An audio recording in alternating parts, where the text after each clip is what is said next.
Okay, so today we're going to be looking at the hematological disorders. This is the last lecture for the hematological unit.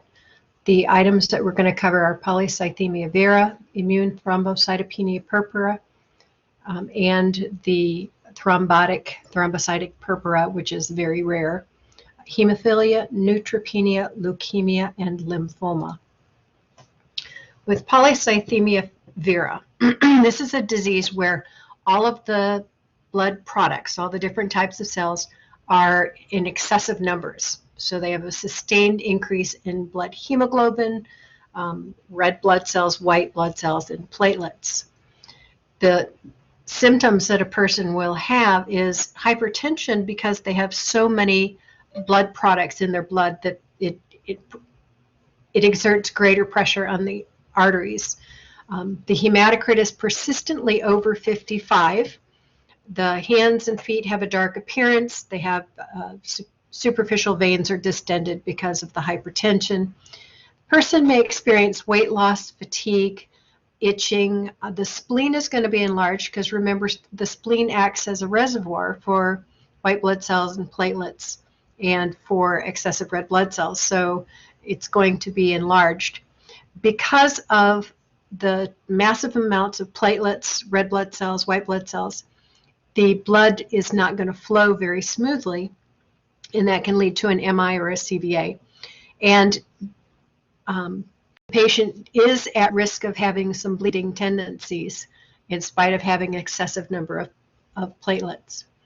So the treatment is going to be primarily phlebotomy, and that is drawing off up to 500 milliliters of blood 3 times a week, and that's going to decrease the hematocrit. When they take off the blood, they're going to give oral and IV hydration to dilute out the blood that is remaining, and then they're going to give anticoagulants to counter the effect of the platelets.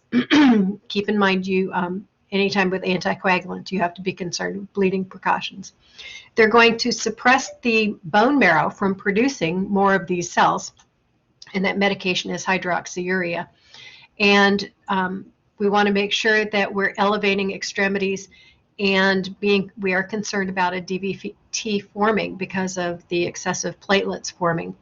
And just like with Raynaud's, we want to make sure the patient wears gloves and warm clothing for any temperature less than 50, because we don't want the peripheral vascular system to constrict, because that would lead to a clotting in that particular area.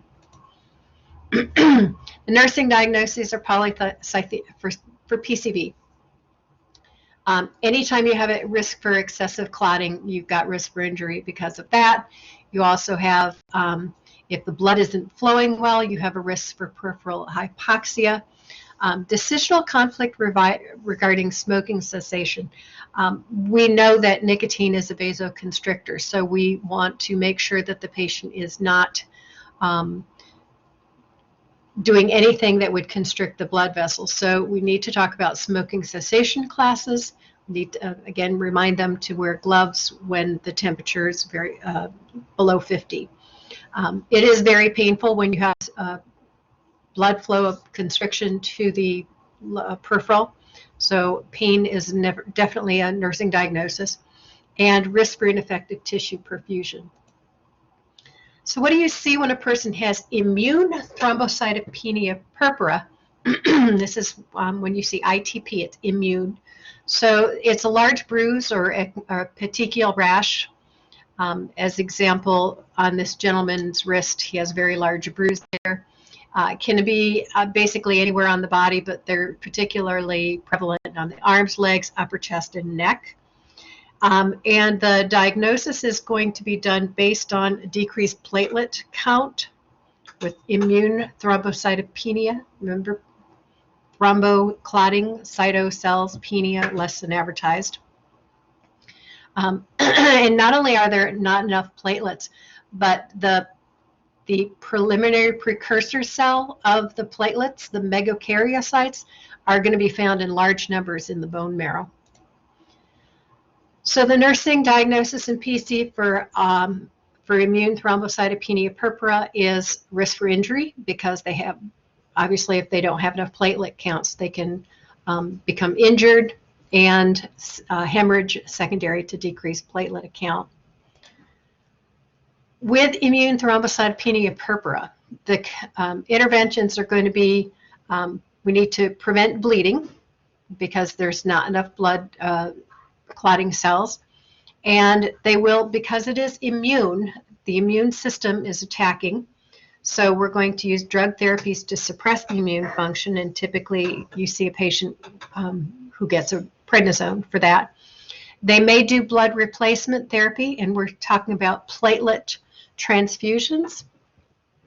But with thrombocytopenia, the platelets don't last more than 5 to 9 days. So they usually don't do platelet transfusions unless the platelet count is less than 10,000, or if the patient needs to go into surgery or some other procedure where there is anticipated blood loss. The other thing they'll do is a splenectomy, and that is to eliminate that reservoir of platelets so that all the platelets are available in the blood. And then the medication Numega is likely to be prescribed, and that is going to increase the production of thrombocytes. And that is a hematopoietic growth factor. There's a table 30-15 for patients and caregiver teaching. When you're taking care of somebody who is at risk for bleeding, there's quite a list of things that you should use as precautions. You know, shaving with an electric razor instead of a straight razor, soft bristle toothbrush, no tattoos, you know, or anything that would be breaking the skin. With thrombocytopenia, if a patient has an IV site, we don't automatically do IV site changes unless the IV is infiltrated or it's looking not good. The other thing we need to teach patients is they should avoid alcohol because it does suppress the bone marrow production of platelets. This is the rare one that I mentioned. Thrombotic thrombocytopenia purpura is where it's actually the platelet count is normal, but the problem is the platelets clump together abnormally in the capillaries, and then there's not enough platelets circulating in the rest of the body. So you get inappropriate clotting in the fingertips and in the capillaries, but yet the blood fails to clot if the patient has some kind of trauma. So the treatment for that is going to be plasmapheresis and infusion of fresh frozen plasma. They'll also give aspirin, elprostadil, and plicamycin, and they're going to do some immunosuppressive therapy. We're not exactly sure what the cause of this is, but it's possible, along with immune thrombocytopenia, that there might have some immune aspect to it. Nursing diagnosis for thrombotic thrombocytopenia are risk for injuries and risk for increased bleeding because of decreased platelets in the bloodstream. Next, we're going to talk about is hemophilia. Hemophilia is a bleeding disorder that is genetic, and it is caused by a deficiency in the clotting factors. Hemophilia A is 80% of all the hemophilia cases are hemophilia A. And for hemophilia A, the transfusion is going to be factor 8. And they have found that the survival time is greatly increased with transfusions and factor 8. Hemophilia B is 20% of the other hemophiliacs, and it is a deficiency of factor 9. Remember, your hematopoietic factors for clotting factors are always Roman numerals.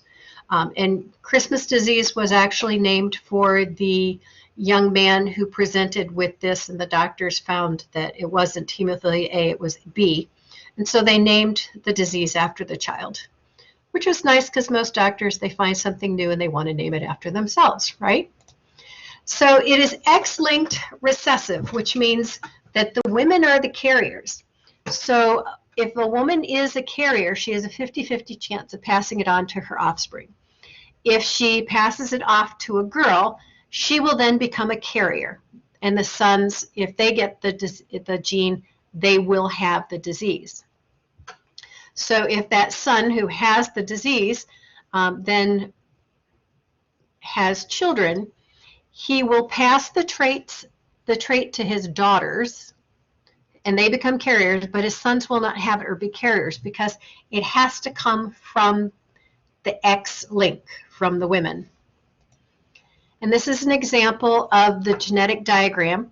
If you have a hemolytic carrier female, this one right here, and she is mating with a normal male, she has a 50-50 chance of transmitting the trait to her daughters, and the squares are the males, and so she has a 50-50 chance of passing on the hemophilia to one of her sons. The symptoms for hemophilia are excessive bleeding, bruising, from even relatively insignificant injuries or bumps can cause the bleeding and the bruising. The treatment is factor VIII.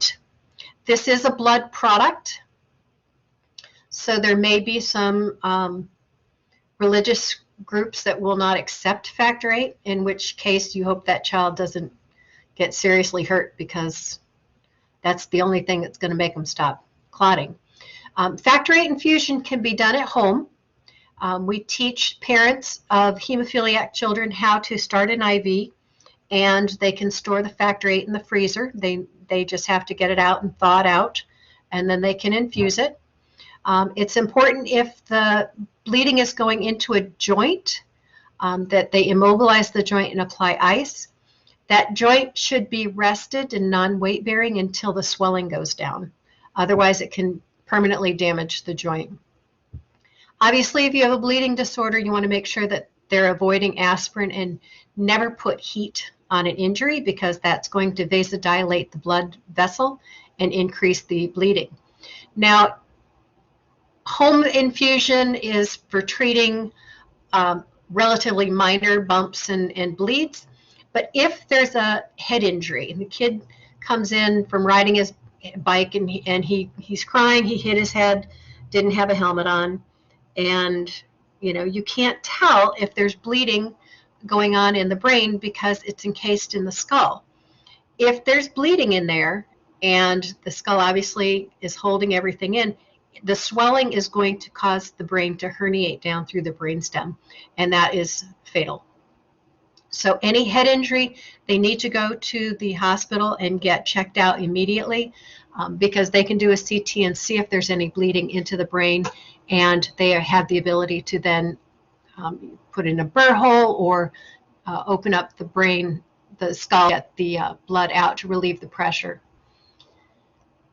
Nursing diagnoses obviously risk for injury and bleeding because of the lack of factor VIII. Fear related to high risk of AIDS from contaminated blood. And that is a serious consideration. I don't know if any of you remember a young man named Ryan White. He lived, I believe it was in Iowa, and he developed AIDS because he was a hemophiliac, and he got it from contaminated factor VIII. And he was befriended by Michael Jackson, who basically at that time everybody was afraid of this young man. He was not allowed to go to school. Nobody was allowed to play with him because they weren't sure how AIDS was transmitted. But Michael Jackson did quite a bit by befriending him to show that it's not, you can be around this person, you can talk with them, you can be in the same room, you can be friends with someone with AIDS and not get it. The other thing that's a concern is decisional conflict because of the risk of having children with this genetic disease, and it's definitely a concern for women. Acute pain from hemarthrosis, and that is the bleeding into the joint, and that is very painful. And then PC hemorrhage is obviously one of the things that we're concerned about and watching for. Okay, now neutropenia, and we have covered this somewhat when we were covering aplastic anemia, but neutropenia by itself is a symptom of another condition, not necessarily a disorder in itself, and it can be caused by exposure to chemicals or medications. The patient is immunosuppressed or immunocompromised. So the diagnosis and interventions are going to be the same for neutropenia as they were for aplastic anemia and for leukemia. So your treatments for neutropenia is going to be Neupogen. That is the hematopoietic growth factor that increases the white blood cell production. Antibiotics in case the patient has a fever. They're going to be in isolation, and it's going to be protective isolation. They're immunocompromised. We don't want to carry in any germs from the outer air in the hall or the nurses coming in. So it's a positive pressure room. The nursing diagnosis that would be the most important for neutropenia, obviously, is risk for infection. Leukemia is a malignant disorder of the white blood cells. And what's happening is this is a cancer that causes the bone marrow to produce an excessive amount of white blood cells, and they are immature. It can be acute or chronic, and it's classified by cell type. And the cell type is either lymphocytic or myeloid. So we've got acute lymphocytic, chronic lymphocytic, acute myeloid, and chronic myeloid. The risk factors for anemia are if somebody's been exposed to ionizing radiation. This would be somebody who maybe works as a radiology technician who's taking x-rays all day long, somebody who works in a nuclear power plant or something like that, or just somebody who spends too much time. Well, my mother always used to say, don't stand so close to the TV because, it'll make you sick. Don't know, but any kind of ionizing radiation, chemicals, drugs can cause it. Bone marrow hypoplasia, and that's not enough bone marrow present. There's also genetic factors, immunological factors, and environmental factors. Now, there was, talking about exposure to ionizing radiation. Anybody ever heard of 3 Mile Island? This was a nuclear power plant that went into near meltdown, and they found that there were clusters of leukemia in the area where 3 Mile Island was, and it was a hotspot for leukemia because of the radiation from the power plant. It's another reason why Chernobyl, everything around Chernobyl is dead, and it's a hot zone still. And that was in Russia, and they found a lot of children, even quite a ways away from it, that were exposed, that had like thyroid cancers and leukemias and bone, birth defects, and it's all because of exposure to the radiation. So the clinical manifestations are varied. Each person is going to have, kind of like one or more of these manifestations.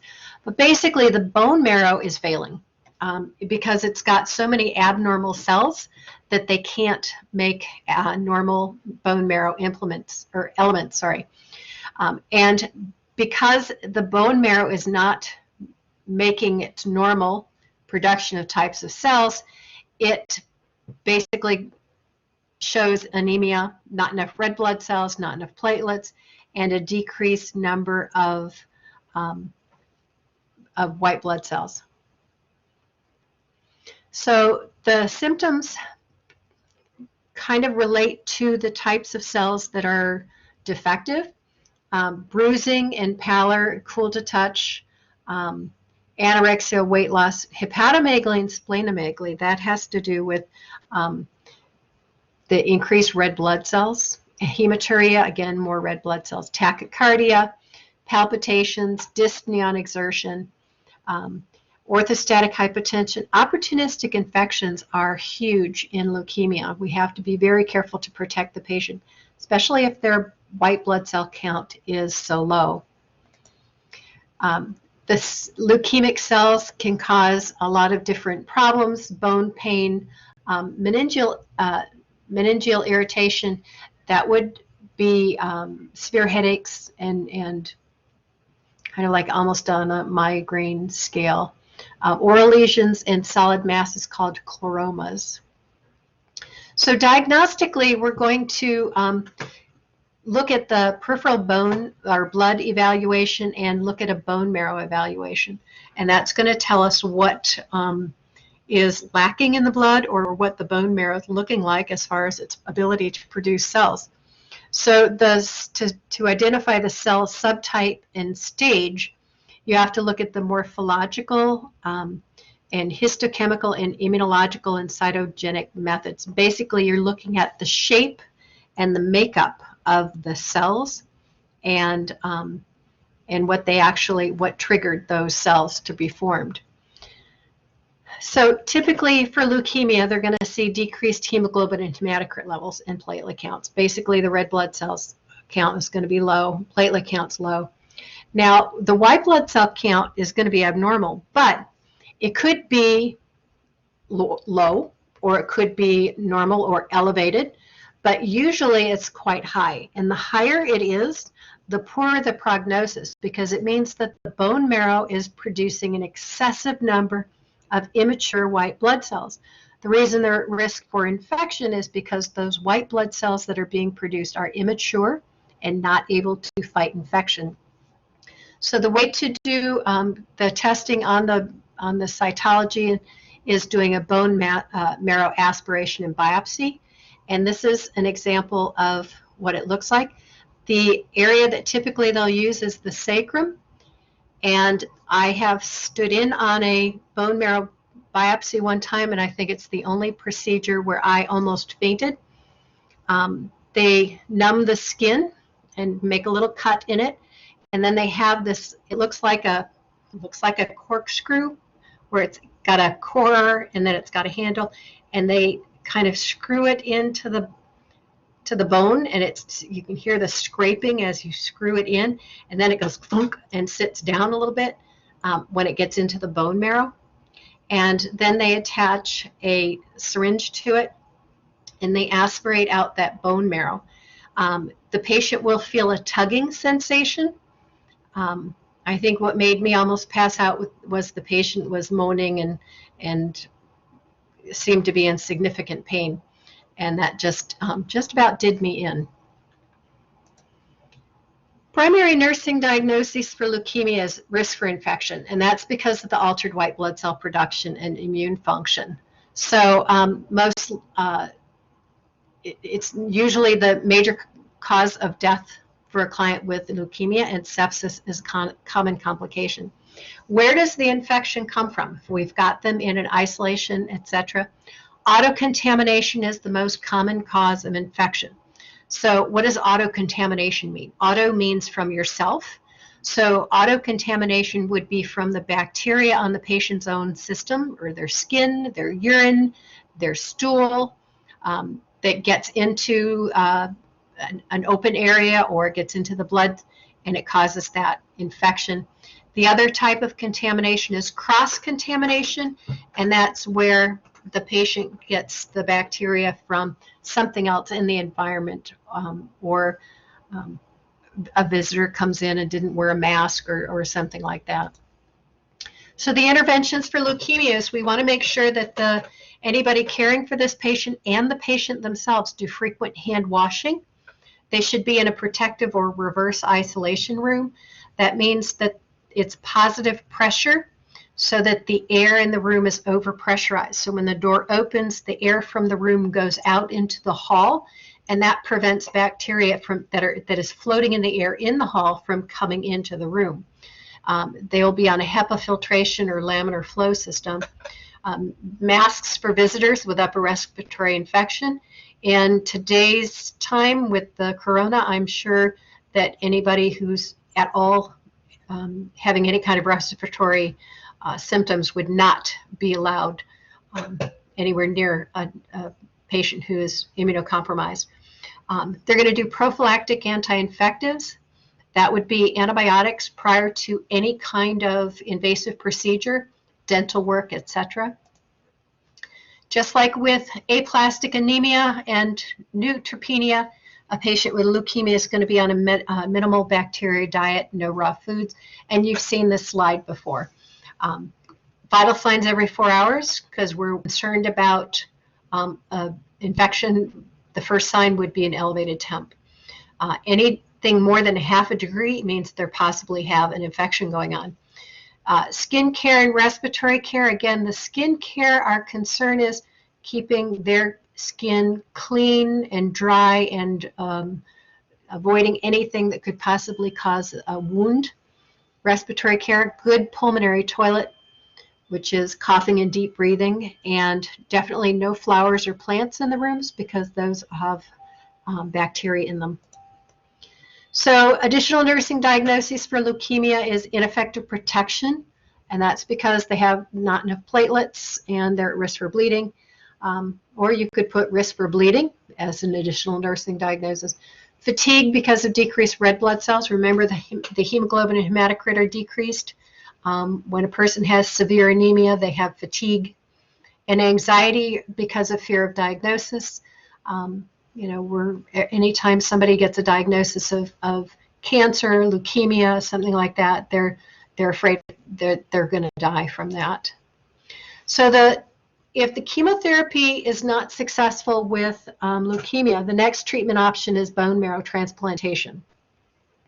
And in order to do this, you have to prepare the bone marrow prior to the transplant by purging the present marrow of leukemic cells. So we get rid of all of the leukemic cells in the bone marrow, and then we give them healthy stem cells to the patient. And that looks like a very small little blood transfusion, but it's with stem cells. Those stem cells migrate to the bone marrow and start hematopoiesis, which is the creation of the different type of blood cells. So bone marrow transplant, there's different sources. The first one is autologous, and that's the patient's own bone marrow from, they have to have gone into remission, and then they draw off some bone marrow and store it so that if they go out of remission and they have a relapse, then they can administer their own. Obviously, with this type, the risk for any kind of transplant reaction is minimized. An allogenic bone marrow transplant is a donor is related, like a brother or father or mother, and they're matched to tissue type. The third type, which is called MUD BMT, or matched unrelated donor. This is what happens when you hear of people that are advertising or they're pleading online or in different avenues that so-and-so needs a bone marrow transplant, and please sign up if you would like to be a donor, sign up to be tested. So they're unrelated. So one of the potential complications is graft versus host disease, besides malnutrition, infection, and bleeding. The graft versus host disease only occurs with donor stem cells. And what happens is those donor cells that are transfused into the person start seeing the person as a foreign body or foreign, and it attacks it. And it mainly attacks the skin, liver, and GI tract. And this is a picture of somebody who has got graft versus host disease, and you can see it basically has just severely attacked the skin. And when that happens, again, if your skin is the main defense, it keeps bacteria out of the body, keeps fluids in. If that is affected, it puts the person at significant risk for infection. And then the other potential complication is that they have a relapse. So your goals for managing a patient, your overall goal is that the patient understands and cooperates with the treatment, that they have minimal side effects and complications, and that they feel hopeful and supported during treatment, whether they have a relapse or remission, that they are supported. So there's a lot of physical and psychological needs that we need to help the patient meet, and that's the leukemia evokes a great fear, and it's equated with death, and the family may need help, not only just the patient. The patient needs to be empowered by knowledge of the disease and treatment, that they can have then a more positive outlook and improve the quality of life. With leukemia, they need to have ongoing care to monitor for signs and symptoms of either disease control or relapse. And so we need to teach the patient and their family or significant other that they must be diligent in managing the disease, when they need to go for follow-up care, and when they need to seek medical attention. So your evaluation of your care is you expect that they are coping effectively, that they have adequate nutrition, there's no complications, and that they feel comfortable and supported throughout the treatment. Last disorder that we're going to talk about is lymphoma. And remember I talked about the lymphatic system? Well, this is an abnormal overgrowth of lymphocytes, characterized by proliferation of committed lymphocytes rather than stem cell precursors. So these are actually the lymphocytes, not stem cells. This occurs in lymphoid tissue throughout the body, especially in the lymph nodes and spleens. They are solid tumors, so they are palpable, and there's two different types, and that's Hodgkin's and non-Hodgkin's. It's important that you remember, because I'm going to tell you how you distinguish between the two. This is an example of a gentleman who had a cervical lymph node enlarged. He has lymphoma, and the staging depends on the size and the number of areas that the patient has. My last slide is going to look at the staging. So what causes lymphoma is possible several different things. It could be viral infections, and it could be exposure to alkylating agents. Symptom-wise, the patient will have a large but painless lymph node or nodes, usually more than 2 centimeters, but there's no source of infection near a node. Normally, when you have an infection, the lymph nodes near the infection will enlarge. But then when that occurs, they typically are a little tender if they're fighting an infection. But normally the node is 0.5 to 1 centimeter, and it's mobile, it's not fixed, so you can make it kind of move around under the skin. The other symptoms are the patient will have a fever, night sweats, and malaise is just generally not feeling great. So this is how you determine if it's Hodgkin's or non-Hodgkin's. They will do a biopsy of the node or mass. They're looking for the presence of Reed-Sternberg cells, and if they find the Reed-Sternberg cells, it means it's Hodgkin's lymphoma. The cure rate for Hodgkin's is much better than the cure for non-Hodgkin's. So when your doctor's doing a biopsy, you really want him to see those Reed-Sternberg cells. It may include extra organ involvement as well, and the cure rate differs. Again, Hodgkin's is responds better to treatment than non-Hodgkin's. And then I mentioned the staging and grading process. This is an example of a non-Hodgkin's lymphoma involving the spleen, and this isolated mass is typical. So their interventions are going to be radiation and chemo and managing the side effects of the therapy. And then basically looking at pancytopenia that can occur because of the chemotherapy. So the clinical manifestations are nausea, vomiting, permanent sterility. This is when a person is being treated. They can have significant skin irritation and breakdown from the radiated site. You need to go to chapter 15 in Lewis. Table 1512 is got the patient and family teaching for skin care. It's very important that you take a look at that. They also can have impaired hepatic function because of either metastasis or chemotherapy, and radiation and chemotherapy can cause secondary malignancies. Doesn't quite seem fair that the treatment for one cancer will cause another cancer, but it happens. And this is the staging of Hodgkin's lymphoma. The first stage involves a single lymph node. The second stage has 2 or more lymph nodes on the same side of the diaphragm. Stage 3 is involvement above and below the diaphragm, and 4 is involvement outside the diaphragm, liver, bone marrow, etc. And the letter A, B indicates significant systemic symptoms. So somebody had stage 2A, the gentleman with the cervical nodule nodes. It involved 2 or more, and it was on one side of the diaphragm, and he did not have significant systemic symptoms like fever, night sweat, and weight loss. This concludes the hematological unit.